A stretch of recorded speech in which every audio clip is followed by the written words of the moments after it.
time. Tell me why every single one of us had the exact same childhood. Like, I don't care where you grew up. We were all out here running up the basement stairs like something was chasing us, peeling glue off our hands like it was skincare, and having full-blown panic attacks after we lost our mom in the grocery store. So today, I'm unlocking all of your childhood memories that you forgot existed in your brain. So, let's do it!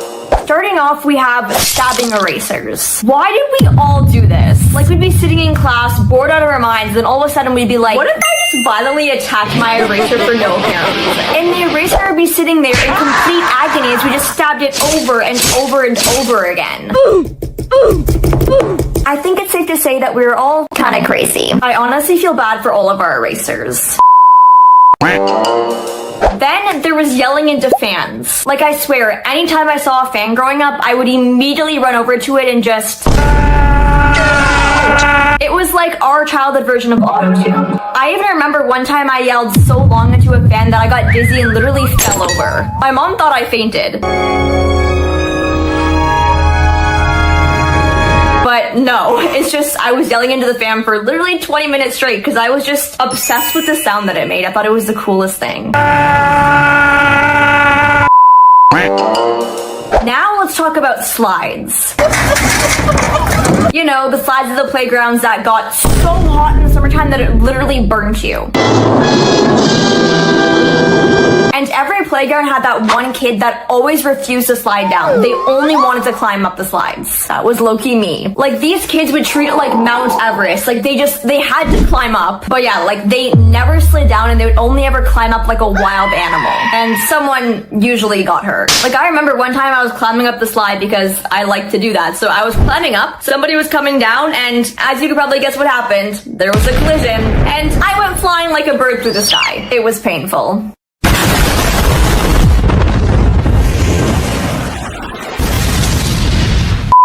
Now, who remembers Elmer's glue? You know, that white glue that had everyone in a chokehold in 2018 because we all used it to make slime? Well, I remember also using it as a hand mask. I'd be putting it all over my hand and just peeling it off like it was some sort of weird exfoliant thing, but on our hands, I guess. Like, I'd be sitting there pouring it all over my hand and telling people, stop talking to me, I'm doing my skincare. And if someone touched it before it dried, you'd get mad at them.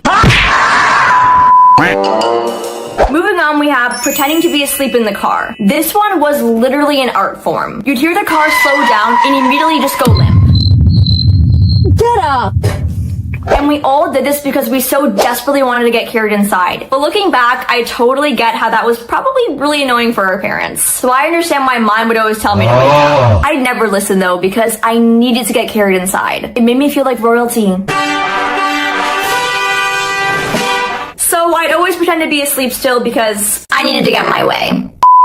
Now, have you ever lost your parents in a grocery store? Well, if you have, you know that nothing, and I mean nothing, is scarier. One second you're looking at cereal, and the next second you turn around and your mom is just gone. She's gone! And you're freaking out because you're like, where did my mom go? So you'd start running around like a lunatic trying to find her, and you're thinking, my life is done. I'm lost! I'm lost! And then you'd see a random adult that looks very similar to your mom from the back. So of course you run up to them and just tap them and say, Mom! And then they turn around, and this is when you realize that that is not your mother. That is a random stranger. The amount of embarrassment you felt in that moment is just unmatched. It always made me just want to crawl into my skin and body and just get away. So embarrassing. Are you not embarrassed? This is really embarrassing.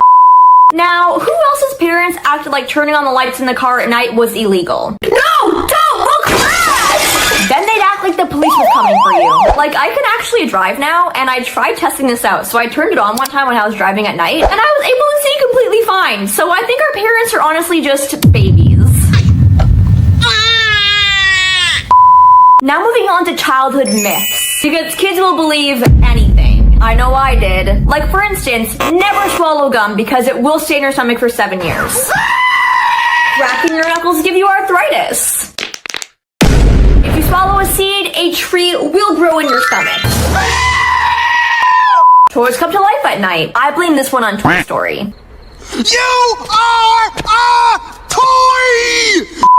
Anyway, there's a lot of them, but I remember one time I swallowed a piece of gum, and I genuinely thought my life was over. I was like, I'm done. I remember thinking, well, it was nice knowing ya. Like, what do you mean? I just swallowed gum. Why are you freaking out at the age of 9 right now? I was far too gullible. And then there were mysteries we tried to solve. Like, who else tried to catch the fridge light turning off? I definitely did. Like, I swear we all thought we were detectives or something. You'd open the fridge slowly like, I'm gonna catch you this time! And you never did. The fridge always won.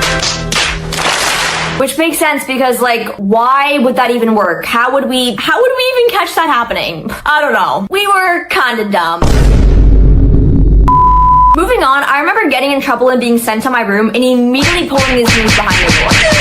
And don't even lie, I know you did this too. Because we couldn't show this anger in front of our parents, or we'd get in trouble. So, we did it in the comfort of our own room behind our door, where only our teddy bear could see. But anyway, the second we calmed down, we were right back to playing the most intense games ever. We would play the infamous Don't Let the Balloon Touch the Floor. This game literally turned every kid into an Olympic athlete.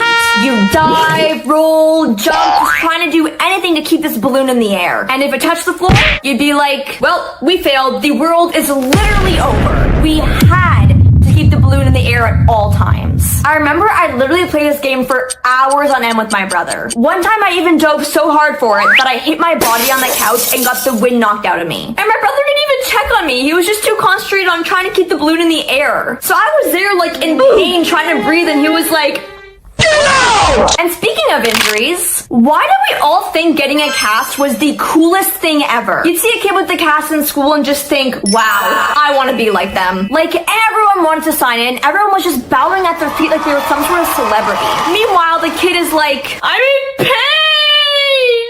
We didn't care because we thought casts were so cool. And don't lie, I know you wanted one so bad because I definitely did. Which, looking back, I don't know why we thought it was so cool, because if I broke my arm now, I would cry because I need my arms to do stuff. Like, that would be so immobilizing. Anyway, another thing we did was thinking that closing your eyes in a shower was a massive risk. You'd shampoo your hair and close your eyes for 1 second, and suddenly you're having a panic attack thinking, there's a monster! It's gonna get me! So what would you do? You'd rinse your eyes off as fast as you could like a competition because you wanted to make sure there was no monsters there. But yeah, me as a kid, I would never let myself close my eyes, even if soap got in there, because I couldn't risk it. And finally, the greatest childhood mission of all, staying up past your bedtime. You'd be sitting there watching a movie with your parents, and you suddenly realize, hey, it's past my bedtime! But here's the thing, your parents don't know yet. So, what do? You hold your breath and you don't move a muscle. Because you couldn't let them realize that it was past your bedtime. You wanted to stay up. Because staying up late as a kid was the coolest thing ever. You were basically a rebel. But no matter how silent or still you sat, your parents always noticed. And just like that, you were off to bed sad because your mission failed. You were no longer a cool kid.